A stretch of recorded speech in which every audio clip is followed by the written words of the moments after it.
দেশের রাজনৈতিক সংকট ও পট পরিবর্তনে কঠিন সংকটে পড়েছে বাংলাদেশ ক্রিকেট বোর্ড। সভাপতি সহ পরিচালকের অনুপস্থিতিতে বিসিবির স্বাভাবিক কার্যক্রম ব্যাহত হচ্ছে।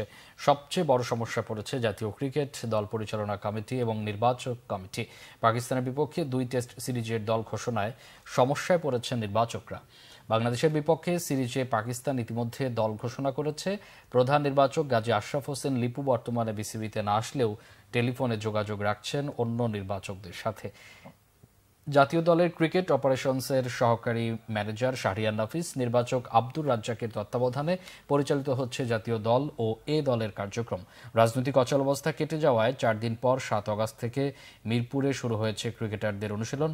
এই আগস্টেই টেস্ট দলে এবং এ দল পাকিস্তান সফরে যাচ্ছে। প্রথমে যাবে এ দল, 9 বা 10 আগস্ট তারা ঢাকা ছাড়বে। এরপর 16 বা 17 তারিখে উড়ে যাবে টেস্ট দল। 21 আগস্ট থেকে শুরু হবে 2 টেস্ট সিরিজ। আর আগে 13 আগস্ট থেকে এ দলকে প্রথম 4 দিনের ম্যাচে মাঠে নামতে হবে। বিসিবির অনুরোধে পিসিবি এ দলের সফরসূচি কয়েকদিন পিছিয়েছে। শুধু তাই নয়, বাংলাদেশের 2টি দলকেই পাকিস্তানে গিয়ে অনুশীলনের আমন্ত্রণ জানিয়েছে পিসিবি। তবে বৃহস্পতিবার কেয়ারটেকার সরকার শপথ নেওয়ার পর ক্রীড়াঙ্গনের দায়িত্ব পাওয়া উপদেষ্টা ক্রিকেট বোর্ড পুনর্গঠনের দ্রুত ব্যবস্থা নিলে সংকট দ্রুতই কেটে যাবে বলে মনে করছেন সংশ্লিষ্টরা।